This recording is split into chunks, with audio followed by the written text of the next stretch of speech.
Sir మీరు ఒక release చేసిన ప్రెస్ నోట్లో ఫస్ట్ వీక్ ఇంత, సెకండ్ వీక్ ఇంత, థర్డ్ వీక్ ఇంత అని ఉంది. అవును, అంటే ఎయిర్ కూల్డ్ థియేటర్స్ కి అదే పర్సంటేజ్, ఎయిర్ కండిషన్ థియేటర్స్ అన్ని ఎయిర్ కండిషన్లు ఎయిర్ కూల్డ్లు అవుతాయి కదండి. ఇచ్చినప్పుడు జరుగుతాయి కదా. ఇప్పుడు అదే చెప్పాను మీకు ఇంతకుముందు. ఇచ్చిన తర్వాత ఏ థియేటర్ అన్నా బాగా లేనప్పుడు నిలదీసే హక్కు మీకు కూడా ఉంది కదా. మీరు ఇప్పుడు ఆ థియేటర్కి వెళ్ళి ఏంటి థియేటర్ ఇలా ఉంది మీరు రాస్తారు కదా, మీడియా మీరు రాస్తారు కదా, థియేటర్ ఇంత పర్సంటేజ్లు తీసుకొని ఇంత డబ్బు కలెక్ట్ చేసుకుంటున్నారు, తీరా చూస్తే థియేటర్లో ఏసీ సరిగా లేదు, సీటు సరిగా లేదు, సౌండ్ సరిగా లేదు, మీరే రాస్తారు కదా. అప్పుడు మీరు ఇంత పర్సంటేజ్ అని అంటున్నారు కదా, ఇప్పుడు ఇలా కాకుండా వయా మీడియాకి ఏమైనా ఫ్లెక్సిబుల్ థింగ్స్ కూడా మీరు ఆలోచించారా? అంటే వాళ్ళతో కూర్చొని ఇంత కాకపోయినా ఇంత ఈ సినిమాలో కాదండి. ఇప్పుడు ప్రాబ్లం ఏంటంటే చాలాసార్లు మీటింగ్లు అయినా మీకు గుర్తుండదు. అప్పుడెప్పుడు 21st నుంచి మేము థియేటర్లు బంద్ చేస్తామంటే పవన్ కళ్యాణ్ గారి సినిమాని టార్గెట్ చేశారా? వీరమల్ అప్పుడు గుర్తుందా? ఇలా కథ ఎప్పుడు ఏ సినిమాకు ఓ సినిమాకి టార్గెట్ అంటూనే ఉంటారు. ఇది ఎప్పుడు పరిష్కారం అవుతుంది చెప్పండి?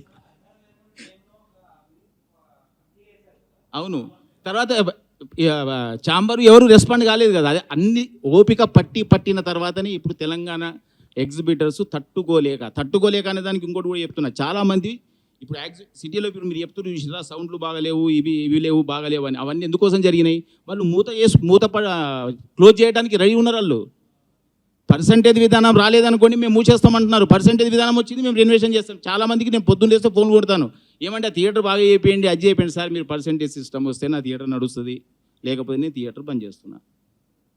ఏం చేయమంటారు చెప్పండి? థియేటర్లు బంద్ చేపిద్దామా? 100%. మేము ఇంకోటి మీకు చెప్పడం మర్చిపోయాం. అది బేసిక్లీ ఇంకోటి కూడా చెప్పడం మర్చిపోయాం. మా తీర్మానంలో అది కూడా ఉంది. థియేటర్ రేట్లు పెంచాం. ఇది ప్రేక్షకులకు మేము ఇస్తున్న భరోసా. థియేటర్లను ఇక నుంచి మాత్రం టికెట్ రేట్లు గవర్నమెంట్ జీవో ఇచ్చిన థియేటర్ల రేట్లు పెంచాం. అది